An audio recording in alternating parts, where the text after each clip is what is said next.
For a period of time, Wesley Snipes was one of the most powerful and recognizable actors in Hollywood. His presence on screen was intense, physical, and magnetic. He was not simply another action star who relied on stunt doubles and loud explosions. Snipes brought real martial arts skill, athletic ability, and dramatic depth to his roles, making him stand out in an era dominated by larger-than-life action heroes. Studios saw him as a bankable star who could lead big-budget films. Audiences saw him as a charismatic performer who could carry both serious dramas and action thrillers, and critics often noted that he had far more acting range than many of his contemporaries. By the late 1990s, he had reached a level of fame that very few actors achieve. He had starred in multiple box office successes, he had helped launch one of the earliest successful Marvel superhero films, and he was earning millions of dollars per movie. His face was instantly recognizable around the world. At that moment, it would have been almost impossible to imagine that his career would collapse so dramatically that he would eventually serve time in federal prison. Yet that is exactly what happened. Wesley Snipes' life and career was marked by conflict, financial chaos, legal battles, damaged relationships, becoming one of the most shocking criminal convictions in modern Hollywood history. With just the martial arts. Wesley Snipes was born in Orlando, Florida in 1962, but his childhood was largely shaped by life in the Bronx, New York. Growing up in the Bronx during the 1970s exposed him to a very different environment than the glamorous Hollywood life he would later experience. The neighborhood was rough, competitive, and filled with the pressures that came with growing up in a densely populated urban area. From an early age, Snipes developed an interest in both performing and physical discipline. He gravitated toward acting but also dedicated himself to martial arts training, which would later become a defining feature of his career. As a teenager, he attended the prestigious High School of Performing Arts in New York, a school known for producing talented performers in music, dance, and acting. That school would later inspire the film and television franchise fame. At the school, Snipes began developing his acting technique while continuing his martial arts training outside the classroom. His discipline and focus quickly became clear to those around him. He was not simply interested in fame. He approached performance like an athlete approaches competition, constantly training and refining his skills. Before I started making movies, I loved performing before. When his family later moved back to Florida, Snipes completed his education and eventually attended the State University of New York at Purchase, where he continued studying acting. At the time, there was no guarantee that his career would succeed. Hollywood is filled with talented actors who never get their breakthrough moment. For several years, he worked quietly, auditioning for roles, and trying to build a professional reputation in an industry that can be extremely difficult to enter. One of the earliest moments that helped introduce him to a wider audience came in 1987 when he appeared in the music video for the song Bad by Michael Jackson. In the video, directed by Martin Scorsese, Snipes plays a street rival who confronts Jackson in a tense subway scene.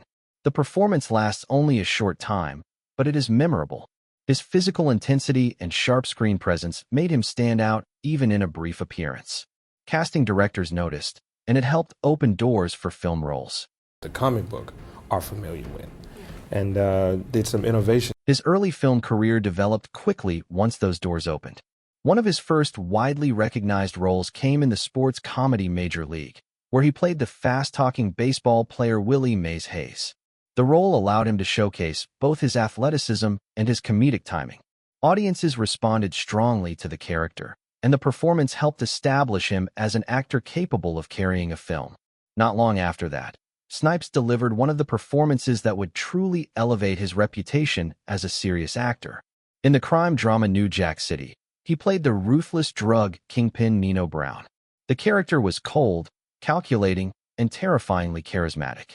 Snipes portrayed him with a chilling calmness that made the character unforgettable. The film became a major cultural moment in the early 1990s, and his performance was widely praised for its intensity and realism. I never met Wesley Snipes on that film, not for a second. I only met Blade. By the early 1990s, Wesley Snipes had become one of the most in-demand actors in Hollywood.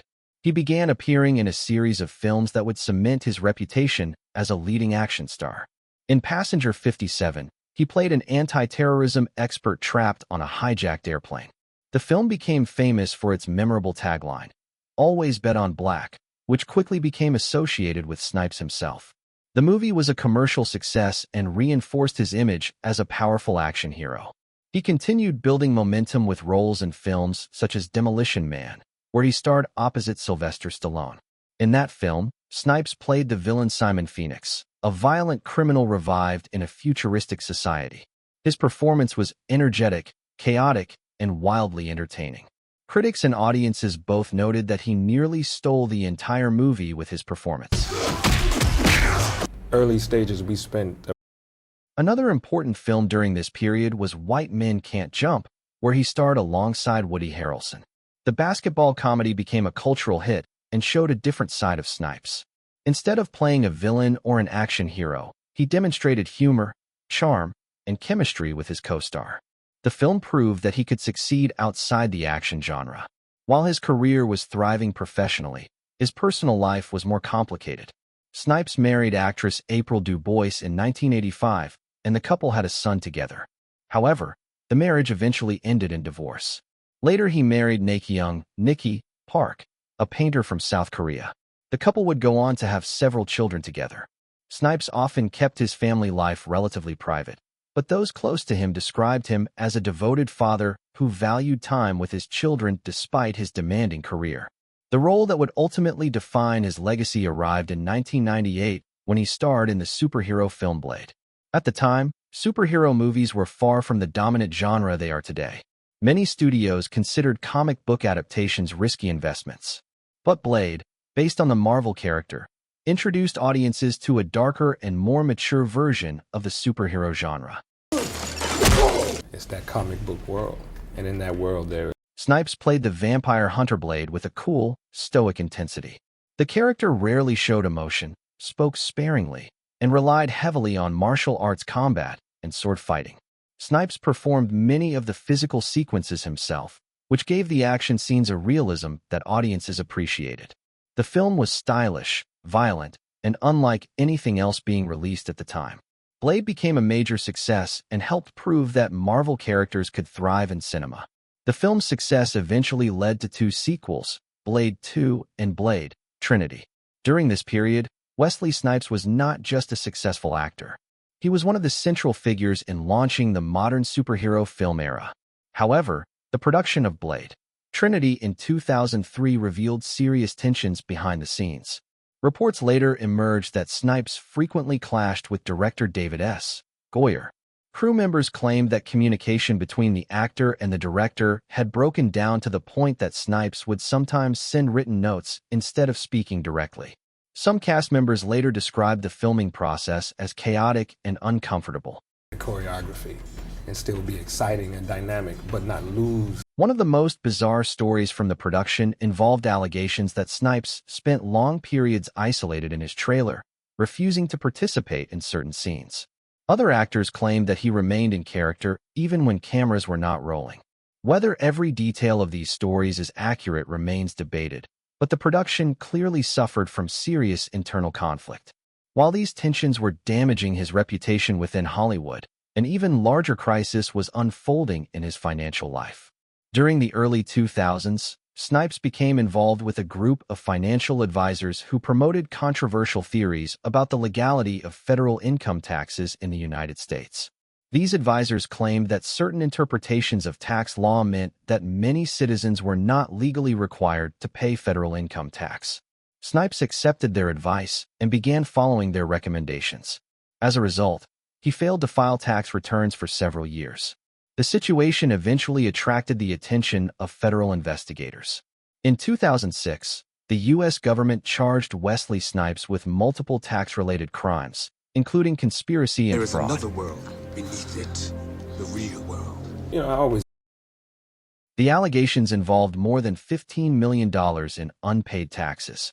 The case quickly became national news because it involved one of Hollywood's most recognizable stars. Snipes argued that he had relied on the advice of professionals and believed he was acting legally. However, prosecutors argued that the claims made by those advisors had been repeatedly rejected by courts and that Snipes had ignored warnings from accountants and government officials. After a lengthy trial in 2008, The jury acquitted Snipes of the most serious fraud charges, but convicted him on 3 misdemeanor counts of willfully failing to file tax returns. Despite the charges being misdemeanors, the judge imposed a significant sentence. Snipes was ordered to serve 3 years in federal prison. The decision shocked many observers in Hollywood. Wealthy celebrities are often able to negotiate settlements or avoid prison time entirely in financial cases. But the judge stated that a prison sentence was necessary to demonstrate that tax laws applied equally to everyone, regardless of fame or wealth. You know. When Snipes was released in 2013, he faced the challenge of rebuilding both his career and his reputation. He returned to acting and appeared in films such as The Expendables 3, again working alongside Sylvester Stallone. While the appearance reminded audiences of his earlier action star status, it did not restore him to the same level of fame he once enjoyed. Adding to the sense that his era had ended, Marvel later announced plans to reboot the Blade franchise with Mahershala Ali taking over the role. For many fans, this confirmed that the character Snipes had made famous would now belong to a new generation.